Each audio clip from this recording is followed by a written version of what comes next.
Rajasthan Royals versus Lucknow super Giants. ఈజీగా అంటే ఈజీగా గెలవాల్సిన మ్యాచ్ ను రాజస్థాన్ వాళ్ళు ఇట్లా పువ్వులలో పెట్టిచ్చేసారు అనమాట లక్నోకు. మరి అంత ఘోరంగా రాజస్థాన్ ఎందుకు ఆడుతుందని మాత్రం అర్థం కావట్లేదు. ఎందుకంటే వాళ్ళు లాస్ట్ 2-3 సీజన్లలో సూపర్ గా ఆడారు, ప్రతిసారి ప్లే ఆఫ్స్ కు క్వాలిఫై అయ్యారు. లాస్ట్ సీజన్ ఈ టైం కనుక చూసుకుంటే వాళ్ళు టేబుల్ టాపర్లు, 7 గేములలో 6 గేములు గెలిచి టేబుల్ టాపర్లు ఉన్నారు. ఇప్పుడు చూసుకుంటే అంటే ఈ రోజు జరిగిన మ్యాచ్ తోటి 8 మ్యాచ్లలో 6 ఓడిపోయారు అనమాట. వాళ్ళు జస్ట్ 2 గెలిచి 6 ఓడిపోయారు. అసలు 2 గెలవాల్సిన మ్యాచ్లు ఓడిపోయారు. లాస్ట్ ఢిల్లీ పైన గెలవాల్సిన మ్యాచ్, ఈ రోజు లక్నో పైన కూడా గెలవాల్సిన మ్యాచ్. 20 బాల్లలో 26 రన్స్. వాళ్ళ ఈక్వేషన్ ఎండింగ్ మూమెంట్ వచ్చేసరికి 20 బాల్లలో 26 రన్స్, జస్ట్ 2 వికెట్లు పడ్డాయి. ఈ సిచ్యువేషన్ నుంచి కూడా ఓడిపోవచ్చు అని రాజస్థాన్ చూపించింది అనమాట అందరికి. అయితే ఈ మ్యాచ్ లో స్టార్టింగ్ ఉంటే కనుక మనం మాట్లాడుకుంటే ఫస్ట్ బ్యాటింగ్ చేసింది లక్నో బ్యాటింగ్ చేసి జస్ట్ 180 రన్స్ అనేటివి కొట్టింది. అయితే ఈ రోజు లక్నో బ్యాటింగ్ కనుక చూసుకుంటే ఇన్ఫార్మ్ బ్యాటర్లు ఇద్దరు ఎవరు రన్స్ అనేది కొట్టలేదు అనమాట. అంటే మిచెల్ మార్ష్ అట్లా నికోలస్ పురాన్ వీళ్ళిద్దరు ఈరోజు రన్స్ వేయలేదు. మిగిలిన బ్యాటర్లు అందరు చేసారు. వెరైటీగా ఈ రోజు మార్క్రమ్ సూపర్ ఆడింది అనమాట. 66 రన్స్ అనేటివి కొట్టిండు. మామూలుగా మార్ష్ వాళ్ళకి ఏ స్టార్ట్ అయితే అందిస్తాడు, ఈ రోజు అటువంటి స్టార్ట్ మార్క్రమ్ అందించిండు, 66 రన్స్ కొట్టిండు. ఇక పురాన్ రన్స్ చేయలేదు. అట్నే రిషబ్ పంత్ 27 కోట్ల ప్లేయర్ అన్నందుకు ఒక లాస్ట్ మ్యాచ్ హాఫ్ సెంచరీ చేసింది, కానీ ఈ మ్యాచ్ లో మనోడు మళ్ళీ ఏం పర్ఫార్మెన్స్ చేయలేదు, జస్ట్ 3 రన్స్ కొట్టి అవుట్ అయ్యాడు. కాకపోతే ఆ తర్వాత వచ్చిన ఆయుష్ బదోని హాఫ్ సెంచరీ చేసిండు అనమాట. బరాబర్ హాఫ్ సెంచరీ చేసిండు. ఇక మళ్ళీ ఆ నెక్స్ట్ వచ్చిన మిల్లర్ కూడా ఆడలేదు. కానీ అబ్దుల్ సమాద్ మన SRH ఫ్యాన్స్ అందరు తలలో పట్టుకుంటున్నారు. నేను ప్రతిసారి చెప్తూనే ఉన్నా, మనం పెట్టిన ఖర్చు అంతా పోయి లక్నోకు వర్తిస్తున్నా, అంటే మనం పెట్టిన ఖర్చు అంతా వాళ్ళకు పనికొస్తున్నా అనమాట. మనం మనోడి పైన ఎంతో ఇన్వెస్ట్మెంట్ చేసిన టైం అయినా సరే, పైసలు అయినా సరే, ఇప్పుడు అవన్నీ లక్నోకి పనికొస్తాయి. 10 బాల్లలో 30 రన్స్, అందులోనూ లాస్ట్ ఓవర్ లో సందీప్ శర్మ బౌలింగ్ లో 4 సిక్స్లు సందీప్ శర్మ బౌలింగ్ లో కొట్టడం ఈజీ కాదు. మనోడు స్లో బాల్స్, కట్టర్స్ అవన్నీ ధోనికే కష్టం అవుతుంది. ధోనినే మనం బౌలింగ్ లో రన్స్ వేయలేడు. కాకపోతే అబ్దుల్ సమాద్ చేసిండు అలా లాస్ట్ ఓవర్ లో 4 సిక్స్లు కొట్టిండు. దాంతో 10 బాల్లలో 30, 300 స్ట్రైక్ రేట్ తోటి బ్యాటింగ్ చేసిండు అనమాట. అబ్దుల్ సమాద్ యొక్క పవర్ హిట్టింగ్ వల్లనే లక్నో 180 టచ్ చేయగలిగింది. లేదంటే వాళ్ళు 160 కష్టం అనుకుంటే 180 టచ్ చేసిందంటే మనోని 4 సిక్స్ల కారణంగానే. ఇక నేను ఆల్రెడీ చెప్పినా కదా, సందీప్ శర్మకి ఈరోజు గట్టిగా పడ్డాయి. మనోడు 4 ఓవర్లలో 55 రన్స్ ఇచ్చిండు.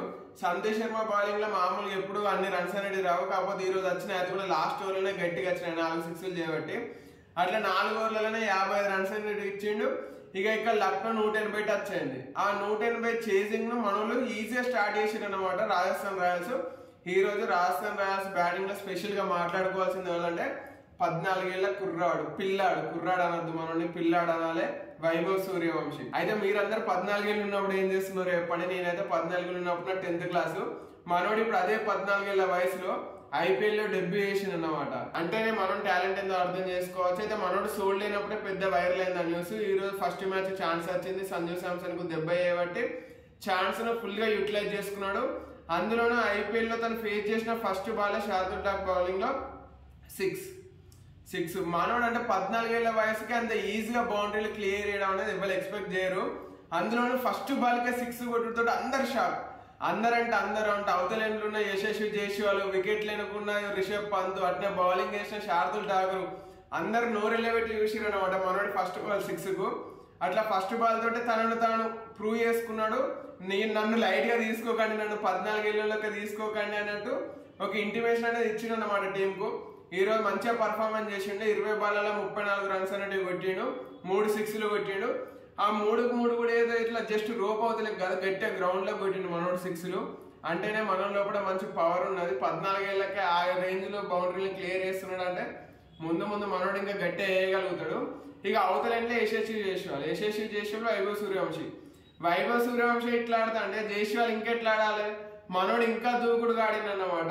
మనోడు ఈ రోజు ఈజీగా హాఫ్ సెంచరీ చేసుకున్నాడు. ఇది మనోడికి IPL లో 4వ హాఫ్ సెంచరీ ఇప్పటికి.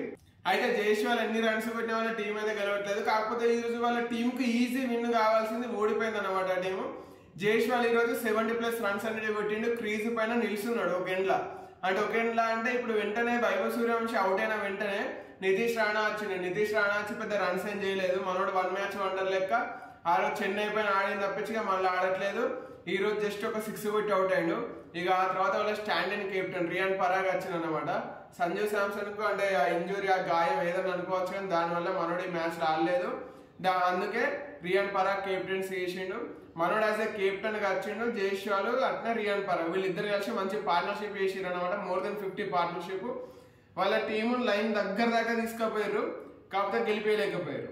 ఎందుకంటే వీళ్ళిద్దరు బ్యాటింగ్ చేస్తున్నంతసేపు ఈ మ్యాచ్ ఈజీగా అంటే ఈజీగా రాజస్థాన్ గెలవబోతున్నది, లక్నో ఓడిపోబోతున్నది అందరు ఫిక్స్ అయ్యారు. రాజస్థాన్ మళ్ళీ ట్రాక్ లోకి రాబోతున్నది అనుకున్నారు, కాకపోతే అట్లా జరగలేదు. అయితే రియాన్ పరాగ్ యశస్వి జైస్వాల్ వీళ్ళిద్దరు మంచి పార్ట్నర్షిప్ తర్వాత నేను స్టార్టింగ్ లో చెప్పినట్టు సిచ్యువేషన్ ఏమొచ్చిందంటే 20 బాల్లో 26 రన్స్ కొట్టాలి, జస్ట్ 2 వికెట్లు పడ్డాయి. ఇంకా రావాల్సిన వాళ్ళు హిట్టర్లు ఉన్నారు, ధ్రువ్ జురేలు, హెట్మైర్, శుభం దూబే, ఇట్లా వీళ్ళందరూ బ్యాటర్లు ఉన్నారు. అట్నే క్రీజ్లు ఉన్న వాళ్ళు కూడా మామూలు కాదు, రియాన్ పరాగ్ జైస్వాల్ వీళ్ళిద్దరే మ్యాచ్ ఫినిష్ చేస్తారు అనుకున్నారు, కాకపోతే నెట్ రన్ రేట్. ఎందుకంటే రాజస్థాన్ 5 మ్యాచ్లు ఓడిపోయింది కాబట్టి వాళ్ళకి నెట్ రన్ రేట్ కావాలి. ఆ ఉద్దేశంలో వీళ్ళిద్దరు కొంచెం ఫాస్ట్ గా ఆడదామని చూసిర్రు. అప్పుడు వచ్చింది మా ఆవేష్ ఖాన్. వాళ్ళు ఫాస్ట్ గా ఆడదాం అనుకున్న అర్థం చేసుకొని మనోడు కరెక్ట్ పర్ఫెక్ట్ బౌలింగ్ చేసిండు. యార్కర్ తోటి యశస్వి జైస్వాల్ అవుట్ చేసిండు. మనోడు తన ఇన్నింగ్స్ లో ఫస్ట్ టైం వికెట్లను వదిలి కొంచెం ఏదో షాట్ కొడదామని ప్రయత్నించిండు. అది ఫస్ట్ గమనించిన ఆవేష్ ఖాన్ యార్కర్ వేసి అవుట్ చేసిండు. ఇక ఆ తర్వాత రియాన్ పరాగ్ కూడా అదే ఓవర్లో అవుట్ అయింది అనమాట. మనోడు కొంచెం షాట్ డిఫరెంట్ గా ఆడమన్నాడు, ట్రై చేసింది కానీ అది కనెక్ట్ కాలేదు కదా, ఎల్బిడబ్ల్యూ. అలాంటి షాట్లు కనుక మిస్ అయితే ఖచ్చితంగా ఎల్బిడబ్ల్యూనే కదా. అందుకే మనోడు ఎల్బిడబ్ల్యూ ఒకటే ఓవర్లో 2 వికెట్లు తీసిండు. అయినా కూడా రాజస్థాన్ కు టెన్షన్ లేదు, ఎందుకంటే ధ్రువ్ జురేలు, హెట్మైర్ క్రీజ్ లకు వచ్చారు. వాళ్ళిద్దరు తక్కువ బ్యాటర్లు ఏం కాదు కదా, వాళ్ళిద్దరు కూడా కొట్టగలుగుతారు. కాకపోతే మళ్ళీ వాళ్ళిద్దరు కలిసి సిచ్యువేషన్ ఏడికి తీసుకొచ్చారంటే లాస్ట్ ఢిల్లీ మ్యాచ్ లో ఎక్కడున్నదో అక్కడికే తీసుకొచ్చారు సిచ్యువేషన్. అప్పుడు 6 బాల్లలో 9 రన్స్ కొట్టాలి, ఇవాళ కూడా 6 బాల్లలో 9 రన్స్ కొట్టాలి. ఆ రోజు మిచెల్ స్టార్క్ బౌలరు, ఈ రోజు ఆవేష్ ఖాన్ బౌలరు. అయితే స్టార్క్ కంటే ఆవేష్ ఖాన్ గొప్పడని ఈ రోజు నిరూపించుకున్నాడబ్బా. ఎందుకంటే ఆ రోజు 9 రన్స్ కొట్టాలన్నప్పుడు స్టార్క్ 8 రన్స్ ఇచ్చిండు. వీళ్ళిద్దరే బ్యాటర్లు, స్టార్క్ 8 రన్స్ ఇచ్చిండు. కాకపోతే ఈరోజు ఆవేష్ ఖాన్ మాత్రం అన్ని రన్స్ వేయాలన్నమాట. అయితే ఓవర్ ని స్టార్ట్ చేస్తే పర్ఫెక్ట్ యార్కర్ తోటి స్టార్ట్ చేసిండు. 1 రన్ వచ్చింది, ఆ తర్వాత 2 రన్లు వచ్చినాయి. అసలు అక్కడ 2 రన్లు లేవు, కాకపోతే ధ్రువ్ జురేల్ భయపడ్డాడు. ఎందుకంటే లాస్ట్ మ్యాచ్ లో ఏం జరిగిందో మనకు తెలుసు. అక్కడ సెకండ్ రన్ ఉన్నా కూడా మనోడు తీయకుండా స్ట్రైక్ తన దగ్గర పెట్టుకొని ఒక్క బాల్ 2 రన్ల సిచ్యువేషన్ తెచ్చిండు. 1 రన్ కొట్టేసరికి మ్యాచ్ డ్రా అయింది, ఆ మ్యాచ్ ఓడిపోయారు. కాబట్టి ఇక్కడ సెకండ్ రన్ రేకున్నా కూడా హెట్మైర్ కాల్ ఇచ్చింది, మనోడు ఉరికిండు. అట్లా ఉరికినా కూడా అదృష్టం కొద్దీ 2 రన్లు వచ్చినాయి. అట్లా ఫస్ట్ 2 బాల్లకు 3 రన్లు వచ్చినాయి. ఇక ఆ తర్వాత నెక్స్ట్ బాల్కే హెట్మైర్ అవుట్ అయిన తర్వాత అందరికీ టెన్షన్ వచ్చింది. 3 బాల్లలో 6 రన్స్ కొట్టాలి. అందులోనూ శుభం దూబే అంటే కొత్త బ్యాటర్ క్రీజ్ లోకి వస్తున్నాడు. అప్పుడు పర్ఫెక్ట్ యార్కర్ వేసింది అనమాట ఆవేష్ ఖాన్. అట్లా ఒక బాల్ డాటు, ఆ తర్వాత 2 బాల్లలో 6 రన్స్. ఇటువంటి సిచ్యువేషన్లలో శుభం దూబే లప్పా క్యాచ్ అంటే మంచిగా గాలికి లేపిండు. కాకపోతే డేవిడ్ మిల్లర్ మిడ్ ఆఫ్ నుండి పరిగెత్తుకుంటూ వచ్చి మనోడ క్యాచ్ డ్రాప్ చేసిండు అనమాట. ఎందుకంటే మిల్లర్ ఈజీగా క్యాచ్ డ్రాప్ చేయడం, కాకపోతే ఈరోజు డ్రాప్ చేసిండు. అక్కడ 2 రన్స్ వచ్చినాయి. దాంతో లాస్ట్ బాల్ కు 4 రన్స్ కావాలి. దాంతో మ్యాచ్ అనేది మొత్తం లక్నో చేతిలోకి వెళ్ళిపోయింది. ఎందుకంటే లాస్ట్ బాల్ కు బౌండరీ కావాలనే మ్యాచ్లు చాలా తక్కువ మ్యాచ్లు బ్యాటింగ్ టీంలు గెలుస్తూ ఉంటాయి. ఈ రోజు అందులోనూ ఆవేష్ ఖాన్ ఫుల్ ఫామ్ లోకి వచ్చింది. లాస్ట్ 2 ఓవర్లలో 3 వికెట్లు తీసిన, 3 కూడా క్రూషియల్ వికెట్స్. ఒకటి జైస్వాల్, ఒకటి రియాన్ పరాగ్, ఒకటి హిట్మైర్, 3 వికెట్లు తీసి రాజస్థాన్ గట్టిగా వేసుకున్నాడు అనమాట మనోడు. అయితే అక్కడ లాస్ట్ బాల్ కు 4 రన్స్ కావాలనుకున్నప్పుడు శుభం దూబే చాలా గట్టిగా ట్రై చేసిండు. పర్ఫెక్ట్ అంటే బౌలర్ పక్కనలో కొడదామన్నట్టు స్టార్ట్ గట్టి కొట్టాడు. ఆ షాట్ కనుక ఆవేష్ ఖాన్ కనుక ఆపకపోయి ఉంటుంది ఖచ్చితంగా 4 పోయి ఉండేది. ఎందుకంటే బాల్ అంతా స్పీడ్ గా ట్రావెల్ అయింది. కాకపోతే ఆవేష్ ఖాన్ షేయికి తగిలి బాల్ అనేది ఆగిపోయింది అనమాట. దాంతో 1 రన్ వచ్చింది. అందువల్ల 2 రన్నుల తేడాతోటి లక్నో ఈ మ్యాచ్ గెలిచింది. రాజస్థాన్ గెలవాల్సిన మ్యాచ్ ఓడిపోయింది. 20 బాల్లలో 26 రన్స్ కొట్టాల్సిన టీము ఇట్లా 2 రన్నులతో ఓడిపోతాను ఎవ్వరు ఎక్స్పెక్ట్ చేయరు. అందులో అంత పవర్ హిట్టింగ్ బ్యాటింగ్ లైనప్ ఉండి కూడా. అయితే ఇక్కడనే సోషల్ మీడియా వార్తలు అన్నిటికీ బలం అనేది వస్తుంది. ఎందుకంటే మనం చూస్తూనే ఉన్నాం కదా, సోషల్ మీడియాలో వార్తలు నడుస్తూనే ఉన్నాయి. రాహుల్ ద్రావిడ్కు సంజు శాంసన్ మధ్యలో పడట్లేదని, వీళ్ళిద్దరికి మధ్యలో ప్రతిసారి అభిప్రాయ భేదాలు వస్తున్నాయనే talk. Last time super over జరిగినప్పుడు కూడా అసలు ఎట్లా ప్రొసీడ్ అవుదాం అనే ప్లాన్లలో సంజు శాంసన్ పాల్గొనలేదు. ఏదో రోప్ పక్కకు అట్లా ఇట్లా తిరిగిండు. ఈ రోజు కూడా మనోడు టీంలో లేడు. కాకపోతే టీం బయట అంటే ఆ డగౌట్ లో కొంచెం యాక్టివ్గా ఉండాలి కదా. ఈ రోజు కూడా మనిషి యాక్టివ్గా లేడంటే సంజు శాంసన్. అందులోనూ టీం కంటిన్యూ ఓడిపోతున్నది.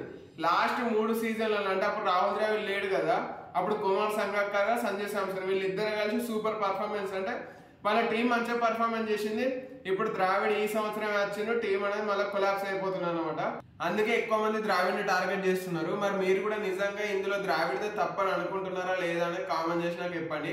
ఇక ఈ రోజు రాజస్థాన్ పైన గెలుచుడితోటి లక్నో కూడా పోయి టాప్ 3 టీమ్స్ తోటి జాయిన్ అయింది అనమాట. లక్నో కూడా ఈ రోజు గెలుచుడితోటి 10 పాయింట్లు వచ్చినాయి. కాకపోతే వీళ్ళకి 8 మ్యాచ్లలో 5 విన్స్ తోటి 10 పాయింట్లు.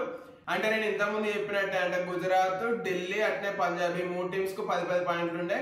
ఇప్పుడు లక్నో కూడా 10 పాయింట్లు అయినాయి. ఇక అట్నే రాజస్థాన్ కి 6th లాస్ అయింది అనమాట. 8 మ్యాచ్లలో 6 ఓడిపోయారు. ఇక వాళ్ళకి ఇంకా 6 మ్యాచ్లు ఉన్నాయి. ఆ 6 మ్యాచ్లలో ఒక్క మ్యాచ్ ఓడిపోయినా కూడా వాళ్ళకి అసలు ఛాన్సులు అనేవి ఉన్నాయి. ఎందుకంటే వాళ్ళకి 6 గెలిస్తేనే వాళ్ళకి 16 పాయింట్లు అవుతాయి. 16 పాయింట్లతో టీంలు అనేది క్వాలిఫై అవుతాయి అనమాట. అంటే 14 పాయింట్లతో కూడా కావచ్చు. కాకపోతే అప్పుడు నెట్ రన్ రేట్ ఇష్యూ వస్తుంది. కాకపోతే ఈ సంవత్సరం మ్యాచ్లు గెలుస్తున్న తీరు చూస్తూ ఉంటే 14 పాయింట్లతోటి ఏ టీం కూడా క్వాలిఫై అవుతుందని నాకు అనిపించట్లేదు. ఖచ్చితంగా 16 పాయింట్లు ఉండాల్సిందే. అందుకే రాజస్థాన్ ఇంకొక మ్యాచ్ ఓడిపోయినా కూడా వాళ్ళు ప్లే ఆఫ్ రేస్ ఉండాలి, బయటికి పోతారు. ఇక రేపు సండే డబుల్ హెడర్ మ్యాచ్లు అన్నమాట. ఫస్ట్ ఏమో Punjab versus royal Challengers Bengaluru. అదేంది మ్యాచ్ నిన్ననే జరిగింది కదా మళ్ళీ రేపు కూడా అంటే అవును, నిన్ననే జరిగింది. 1 డే గ్యాప్ తోటి మళ్ళీ అవే 2 టీమ్స్ కు రేపు మ్యాచ్ అన్నమాట. పంజాబ్ వర్సెస్ బెంగళూరు, ఇది పంజాబ్ లో జరగబోతున్నది. అయితే ఈ మ్యాచ్ లో నాకు బెంగళూరు గెలుస్తుంది అనిపిస్తున్నది. ఎందుకంటే వాళ్ళు ఇప్పటి వరకు వాళ్ళ హోమ్ గ్రౌండ్ లో అన్ని మ్యాచ్లు ఓడిపోయారు, బయట గ్రౌండ్ లో అన్ని మ్యాచ్లు గెలిచారు. అదే సెంటిమెంట్ రేపు వర్కౌట్ అవుతుంది. రేపు పంజాబ్ పైన బెంగళూరు గెలుస్తుంది నాకు అనిపిస్తున్నది. ఇక అట్నే రేపు second match 5 time champions, 2 5 times champions అయిన ముంబై వర్సెస్ చెన్నై మధ్యలో, ఇది వాంగడేలో మ్యాచ్. అయితే ఈ మ్యాచ్ లో నాకైతే ముంబై గెలుస్తుంది అనిపిస్తున్నది. ఎందుకంటే చెన్నై వాళ్ళ బ్యాటింగ్ వాళ్ళ బౌలింగ్ తోటి అసలు గెలుస్తుందని నాకైతే నమ్మకం లేదు. దానికి తోడు ముంబై ఫామ్ లోకి వచ్చింది. లాస్ట్ కు 2 మ్యాచ్లు గెలిచింది. వాళ్ళు ఫామ్ లోకి వచ్చిరంటే వాళ్ళని ఆపడం చాలా కష్టం అవుతుంది. కాకపోతే వాళ్ళని ఆపేది ఎవరైనా ఉన్నారు అంటే చెన్నై. కాకపోతే ఆ చెన్నై ప్రజెంట్ చేసిన పర్ఫార్మెన్స్ చూస్తే మాత్రం వాళ్ళు ముంబైని ఆపగలుగుతారని నాకు అనిపించట్లేదు. అందుకే రేపు ముంబై గెలుస్తుంది అనుకుంటున్నా సెకండ్ మ్యాచ్ లో. అట్నే ఫస్ట్ మ్యాచ్ లో బెంగళూరు గెలుస్తుంది అనుకుంటున్నా.